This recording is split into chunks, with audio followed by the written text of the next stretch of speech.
This week, we are talking about the reporting in the statement of cash flows.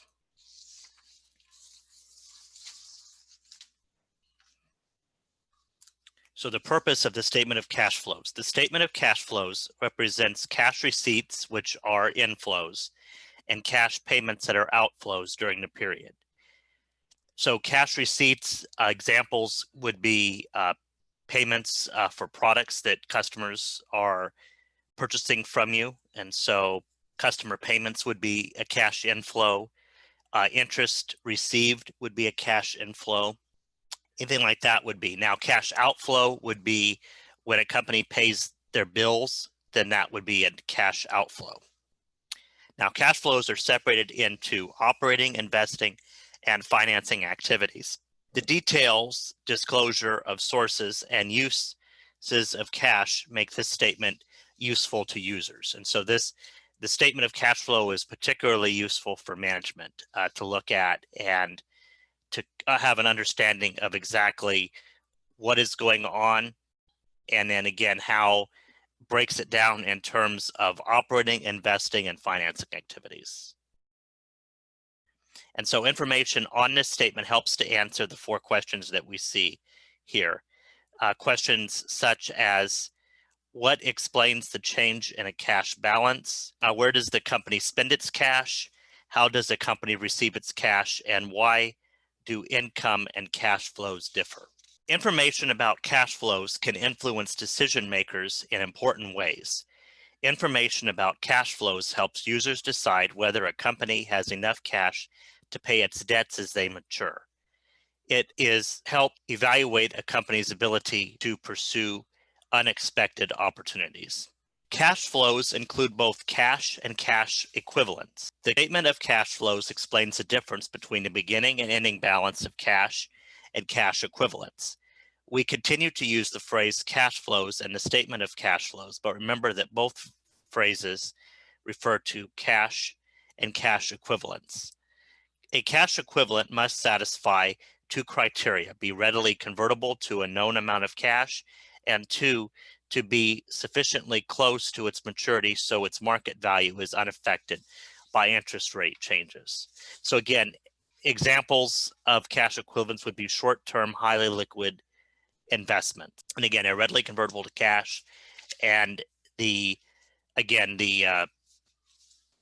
to be close enough to maturity that their market value wouldn't be affected by the change in interest rates. So now we will discuss operating, investing, and financing activities, and we will describe how non-cash investing and financing activities are disclosed. Since cash and cash equivalents are combined, the statement of cash flows does not report transactions between cash and cash equivalents, such as cash paid to purchase cash equivalents and cash received from selling cash equivalents. However, all other cash receipts and cash payments are classified and reported on the statement in one of 3 categories: operating, investing, and financing activities.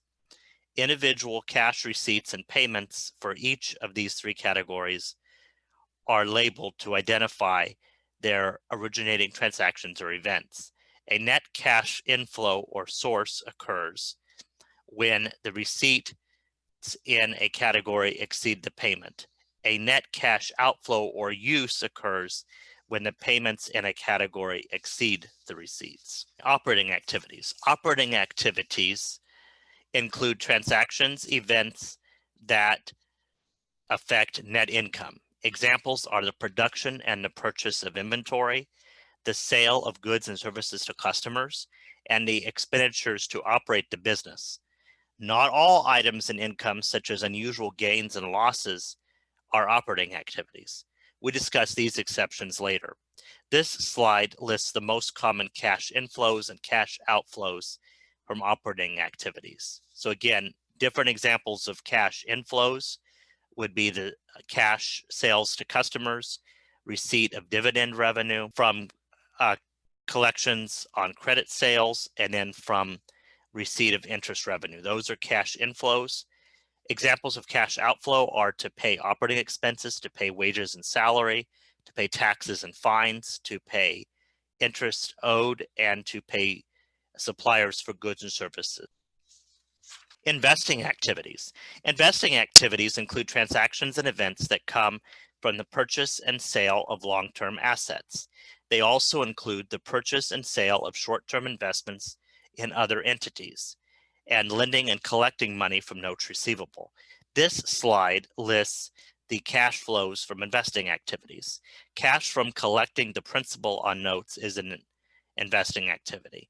However, collecting interest on notes is an operating activity also if a note resulted from sales to customers, as it is an operating activity. So in case of notes, it would depend upon what the note was for. And so I know earlier on we talked about that sometimes with accounts payables, or excuse me, accounts receivables, we have an account receivable from a customer, they're taking a long time to pay, we might convert that into a notes receivable. So in that case, then that would be an operating activity. But if it's a note to another entity that is not one of our customers, then that would be considered an investing activity. So we see here, again, cash inflows from investing would be the sales of intangible assets, the selling of long-term investments, the selling of short-term investments, selling, discounting notes receivable, from selling plant assets, from collecting principal on notes receivable. Those would all be examples of cash inflows from investing activities. Cash outflows of investing activities would be to purchase plant asset, to buy intangible assets, to loan money in return for notes receivable, to pay short-term to buy short-term investments, and to buy long-term investments. Okay, financing activities. Financing activities include transactions and events that affect long-term liabilities and equity.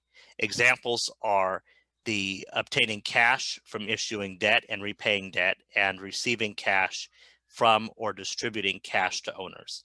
Borrowing and repaying principal on both short and long-term debt are financing activities. Payment of interest is an operating activity. See here again, cash inflows from financing activity is from issuing its common and preferred stock, from issuing its short and long-term debt, notes payable and bonds payable, contributions from owners, and reissuing its treasury stock.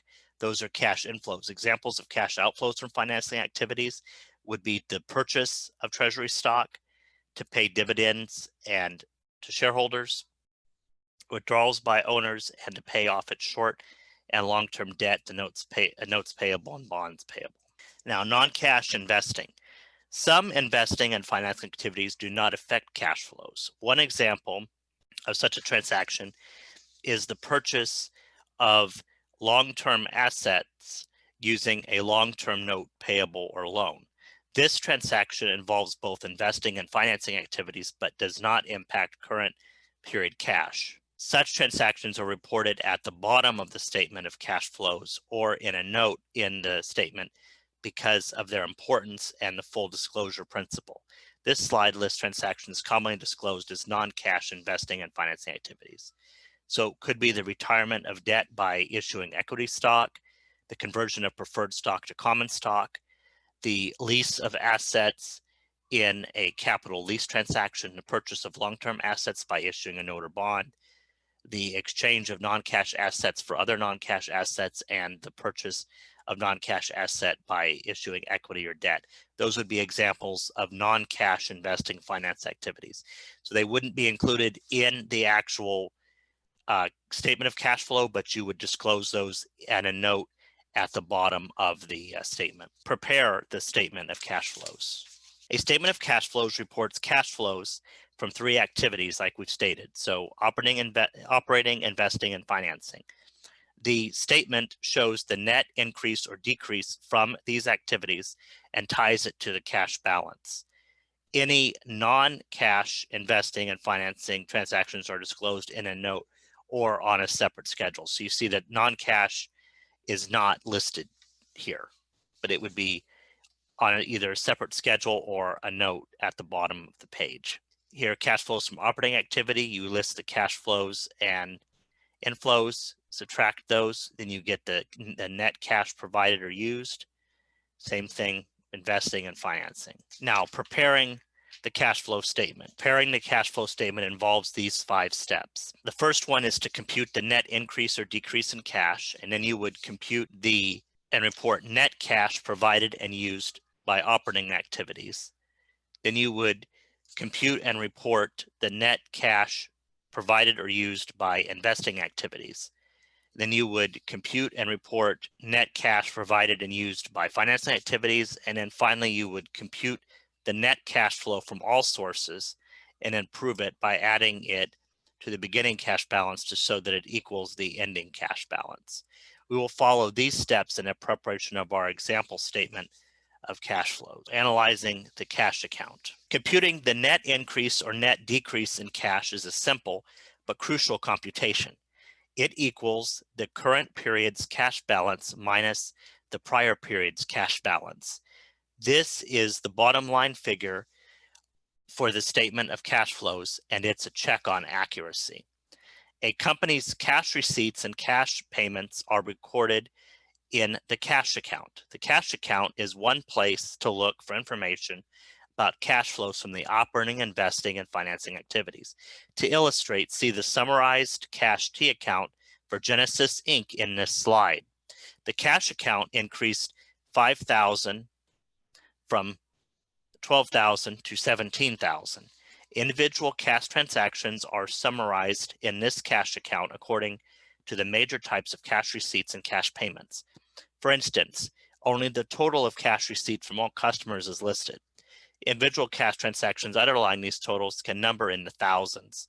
Accounting software is available to provide summarized cash accounts. The statement of cash flow summarizes and classifies the transactions that led to the $5,000 increase in the cash account. Preparing a statement of cash flows requires determining whether an individual cash inflow or outflow is an operating, investing, or finance activity, and then listing by each activity. A second approach to preparing the statement of cash flows is analyzing non-cash accounts and draws on double entry accounting. In sum, all cash transactions eventually affect non-cash balance sheet accounts. Thus, we can determine cash inflows and cash outflows by analyzing change in non-cash balance sheet accounts. This slide uses the accounting equation to show the relation between the cash account and the non-cash balance sheet accounts. So we know cash is assets, remember, equals liability plus equity minus the non-cash assets. And that's one way that you can, again, check and figure out exactly what the cash inflows and outflows were. Now, information to prepare the statement of cash flows comes from 3 sources: comparative balance sheets, the current income statement, and additional information. Comparative balance sheets are used to compute changes in non-cash accounts from the beginning to the end of the period. The current income statement is used to help compute cash flows from operating activities. Additional information often includes details that help explain cash flows and non-cash activities. Cash flows used by operating activities are reported using either the direct method or the indirect method. These 2 different methods apply only to the operating activities section. So only for operating activities will you have a direct method and an indirect method. The direct method separately lists operating cash receipts, such as cash received from customers, and operating cash payments, such as cash paid for inventory. The cash payments are then subtracted from cash receipts. The indirect method reports net income and then adjusts it for items that do not affect cash. It does not report individual items of cash inflows or cash outflows from operating activities. The net cash amount provided by operating activities would be identical under both direct and indirect method. This equality always exists. The difference is with the computation and presentation of this amount. The FASB recommends the direct method, but because it is not required and the indirect method is arguably easier to compute, nearly all companies report cash flows using the indirect method. Compute cash flows from operating activities using the indirect method. To illustrate, we prepare the operating activity section of the statement of cash flows for Genesis. This slide shows the December 31st, 2018 and 2019 balance sheets for Genesis, along with its 2019 income statement. We use this information to prepare a statement of cash flows that explains the $5,000 increase in cash for 2018 as reflected on its balance sheet. This $5,000 is computed as cash of $17,000 at the end of 19 minus cash of $12,000 at the end of 18. Additional information for 2019. The accounts payable balances result from inventory purchases. Purchased $60,000 in plant assets by issuing $60,000 of notes payable. Sold plant assets with a book value of $8,000, original cost of $20,000, cumulative depreciation of $12,000 for $2,000 cash, yielding a $6,000 loss. Received $15,000 cash from issuing 3,000 shares of common stock.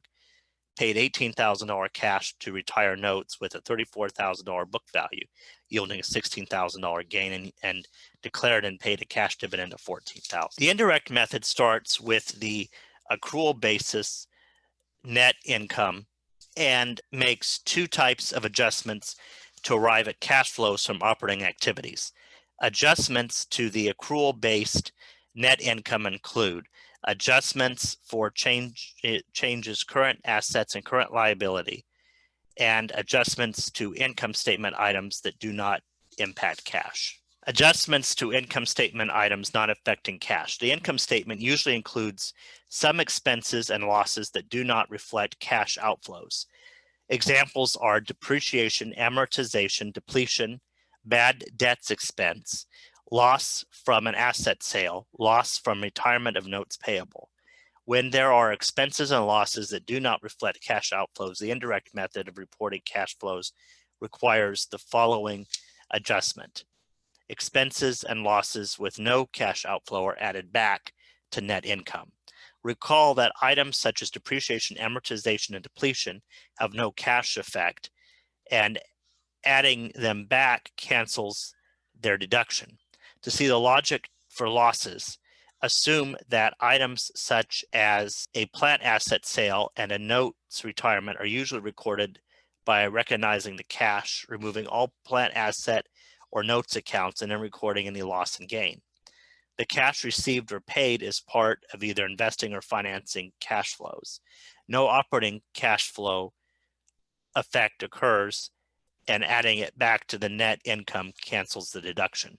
Similarly, when net income includes revenue that does not reflect cash inflows, the indirect method for reporting operating cash flows requires the following adjustment.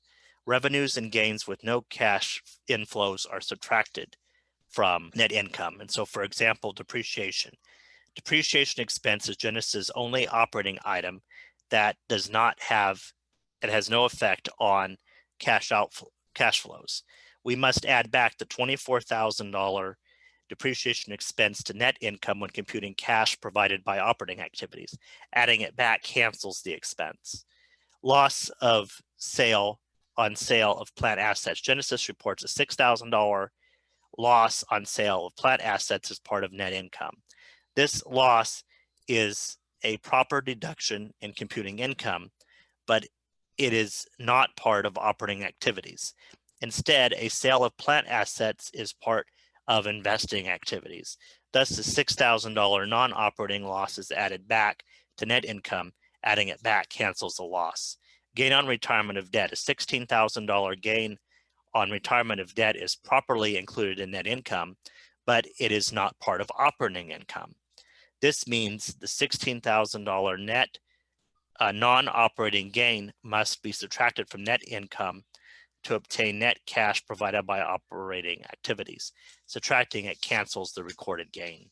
This chart explains how to treat a change in a non-cash current asset or current liability in the operating section of the statement of cash flows. Maybe a couple of examples will help you see how this chart works. Let's start with current assets. If accounts receivable, a current asset, decreases during the year, this decrease would be added to net income. A decrease in accounts receivable means that customer cash payments on account exceeded customer charges on account during the period. This excess of cash payments over charges is used to adjust the accrual-based revenues reported on the income statement to report the total cash received from customers during the period. Similarly, if accounts receivable increased during the year, this increase would be subtracted from net income. An increase in accounts receivable means that the customer charges on account exceeded customer cash payments on account during the period. This excess of charges over cash payments is used to adjust the accrual-based revenues reported on the income statement to report the total cash received from customers during the period. Now, let's look at how to treat changes in current liabilities. If salaries payable, current liability decreased during the year, this decrease would be subtracted from net income. A decrease in salaries payable means that the company paid off more in salaries than it charged to expenses during the period. This excess of cash payments over charges is used to adjust the accrual-based expense reported on the income statement to report the total cash paid for salaries during the period. Similarly, if salaries payable increased during the year, this increase would be added to net income. An increase in salaries payable means the company charged more to expense than it paid off during the period. This excess of charges over cash payments is used to adjust the accrual-based expense reported on the income statement to report the total cash paid for salaries during the period. This slide shows the results of the indirect method of reporting operating cash flows, which adjusts net income for two types of adjustments. Adjustments for changes in current assets and current liabilities. Adjustments for changes in current assets. Decreases in current assets require the following adjustment. Decreases in current assets are added to net income. Increases in current assets require the following adjustment. Increases in current assets are subtracted from net income. Adjustments for changes in current liabilities. Increases in current liabilities require the following adjustment to net income when computing operating cash flows. Increases to current liabilities are added to net income. Accounts receivable. The $20,000 increase in the current asset of accounts receivable is subtracted from net income. This means that Genesis collects less cash than is reported in sales. Inventory. The $14,000 increase in inventory is subtracted from income.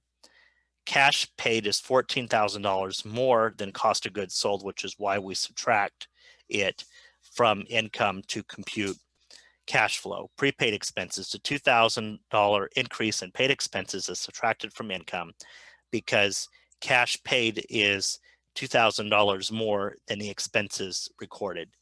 Accounts payable. The $5,000 decrease in accounts payable is subtracted from income because cash paid is $5,000 more than the purchases recorded. Interest payable. The $1,000 decrease in interest payable is subtracted from income because the cash paid is $1,000 more than the interest recorded.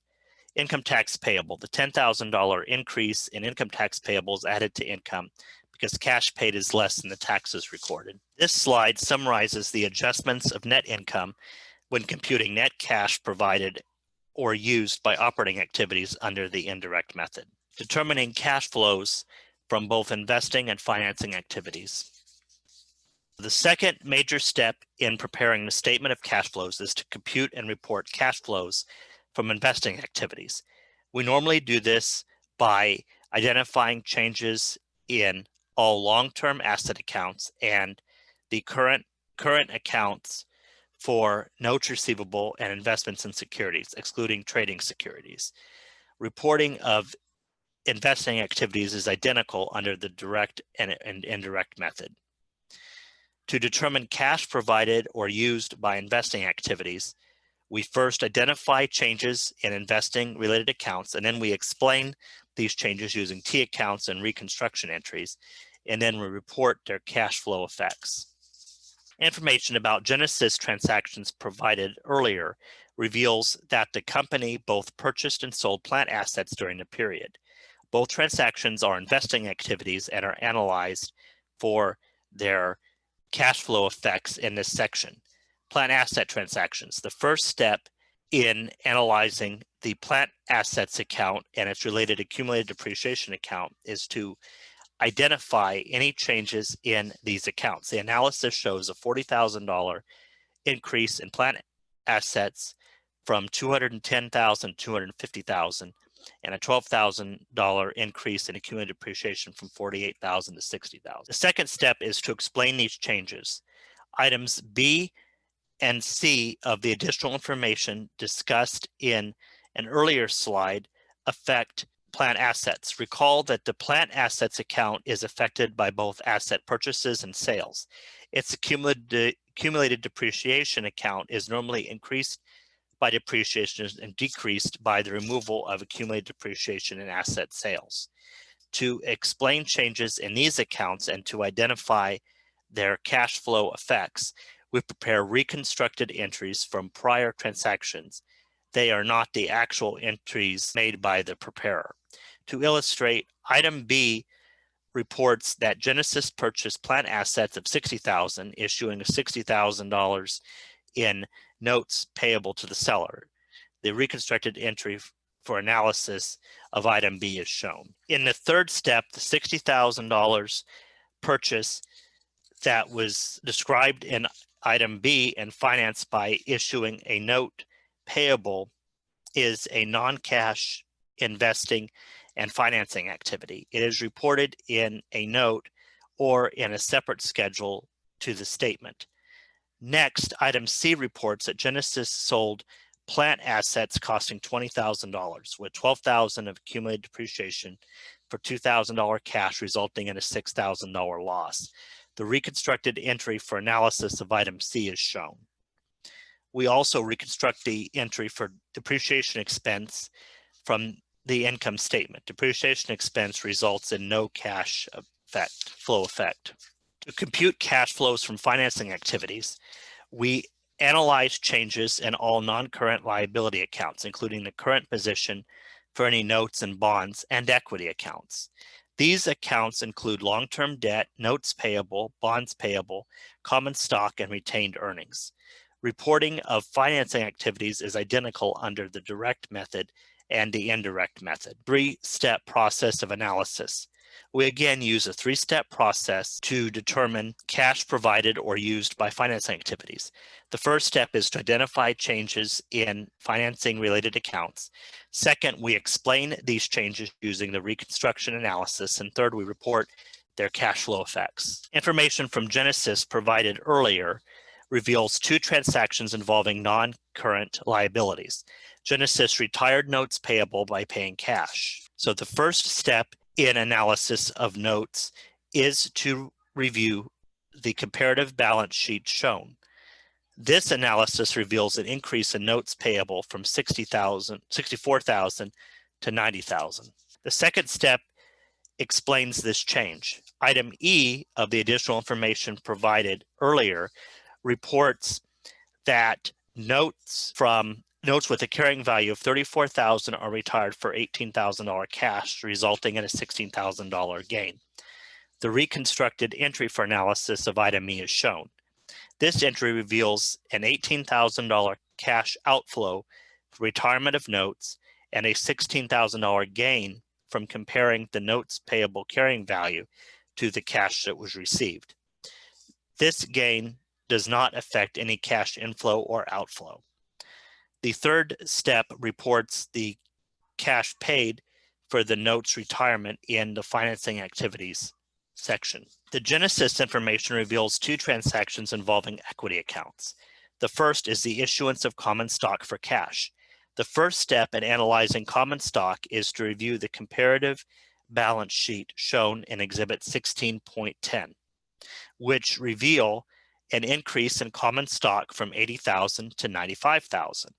The second step explains this change using the T account. Item D of the additional information provided earlier reports that 3,000 shares of common stock are issued at a par value of $5 per share. The reconstructed entry for analysis of item D is shown.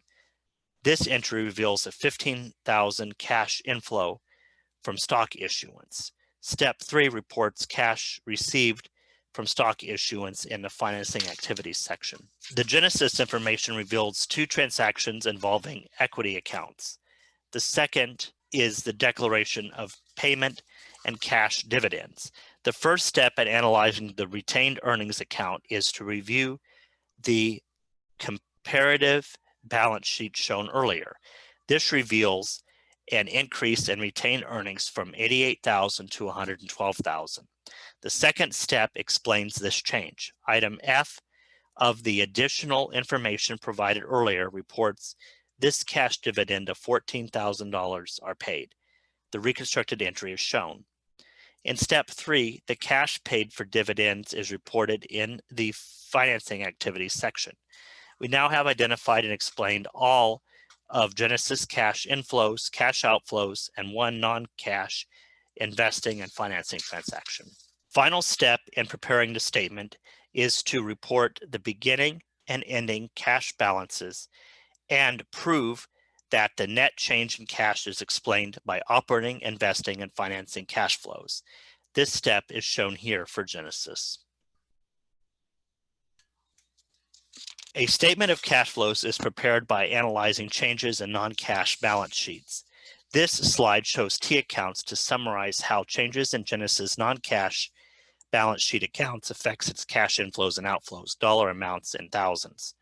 The top of the exhibit shows the company's cash T account, and the lower part shows T accounts for its remaining balance sheet accounts. We see that the $20,000 net cash provided by operating activities and the $5,000 net increase in cash shown in the T account, cash T account, agree with the same figures in the statement of cash flows that we looked at in the previous slide. We explain the slide in 5 parts. Amounts in thousands. A is entry 1 records 38,000 in net income in the credit side of the retained earnings account and the debit side of the cash account. This $38,000 net income in the cash T account is adjusted until it reflects the $5,000 net increase in cash. Now, entries 2 through 4 add the $34,000 in depreciation and the $6,000 loss on asset sale to net income, subtract a $16,000 gain on the retirement of notes. Now, entries 5 through 10 adjust net income for changes in current asset and current liability accounts. Entry 11 records the non-cash investing and financing transaction involving a $60,000 purchase of asset by issuing $60,000 in notes. And entries 12 and 13 record the $15,000 stock issuance and the $14,000 dividend. So now that we have the statement of cash flows, we can analyze the statement of cash flows and apply the cash flow on total assets ratio. Managers review cash flows for business decisions. Creditors evaluate a company's ability to generate enough cash to pay debt. Investors assess cash flows before buying or selling stock. To effectively answer these questions, it is important to separately analyze investing, financing, and operating activities. To illustrate, consider data from 3 different companies in Exhibit 16.15. These companies operate in the same industry and have been in business for several years. Each company generates an identical $15,000 net increase in cash, but its sources and uses of cash flows are very different. BMX's operating activities provide net cash flows of $90,000, allowing it to purchase plant assets of $48,000 and repay $27,000 of debt. ATV's operating activities provide $40,000 in cash flows, limiting its purchase of plant assets to $25,000. Trek's $15,000 net cash increase is due to selling plant assets and incurring additional debt. its operating activities yield a net cash outflow of $24,000. Overall analysis of these cash flows reveals that BMX is more capable of generating future cash flows than is ATV or Trex.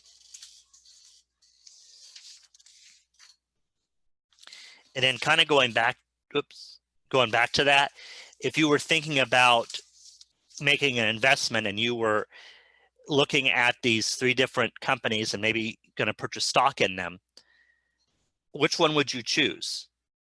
And I would think that you would choose BMX because they're doing very well with their generating cash from their operating activities. So selling of their bicycles and their other merchandise. They also are able to invest in plant assets more and maybe invest in more plant assets either so that they can either make more bikes or maybe they can make bikes more efficiently, and so it would decrease maybe their labor cost or something else, and so they would be able to make more money. And then they're also repaying their debt. But ATV, they're doing okay, but they're not doing quite as well. Trex is losing money, and so they on their operating activities, and then they had to sell their plant assets to keep going, and then they had to issue debt in order to keep going. So Trex would not be a very smart investment, that's for sure. Now, cash flow on total assets. Cash flow information can help measure a company's ability to meet its obligations, pay dividends, expand operations, and obtain financing. The cash flow on total assets ratio is shown on this slide. This ratio measures actual cash flows and is not affected by accounting recognition and measurement. It can help estimate the amount and timing of cash flows from operations. This ratio, the cash flow on total assets, is the operating cash flow divided by the average in total assets. And we'll talk briefly about how we can use a spreadsheet to prepare the statement of cash flows. So this appendix explains how to use a spreadsheet worksheet to prepare the statement of cash flows under the indirect method. Preparing the indirect method spreadsheet to analyze non-cash accounts can be challenging when a company has a large number of accounts and many operating, investing, financing activities. A spreadsheet, another name for spreadsheet, could be a worksheet or working paper. And so accountants, they'll do this a lot. They'll make a lot of working papers or a lot of different spreadsheets or a lot of different worksheets as they're calculating different things. But they can help us to organize the information needed to prepare the statement of cash flows. A spreadsheet also makes it easier to check the accuracy of our work. And so we can use this to back up and to verify the information then that we are recording on our statement. The graphic on this slide shows the indirect method spreadsheet for Genesis. We enter both beginning and ending balance sheet amounts on the spreadsheet. We also enter information in the analysis of changes columns, keyed to the addition information A through M, to explain changes in the accounts and determine the cash flow for operating, investing, and finance activities. Information about non-cash investing and finance activities is reported near the bottom. So we see that right here. And then we're going to talk now about how we can compute the cash flows from operating activities using the direct method. We compute cash flows from operating activities under the direct method by adjusting accrual-based income statement items to the cash basis. The usual approach is to adjust income statement accounts related to operating activities for changes in their related balance sheet accounts as illustrated in the first graphic on this slide. The framework for reporting cash receipts and cash payments for the operating section of the cash flow statement under the direct method is shown in the second graphic on this slide.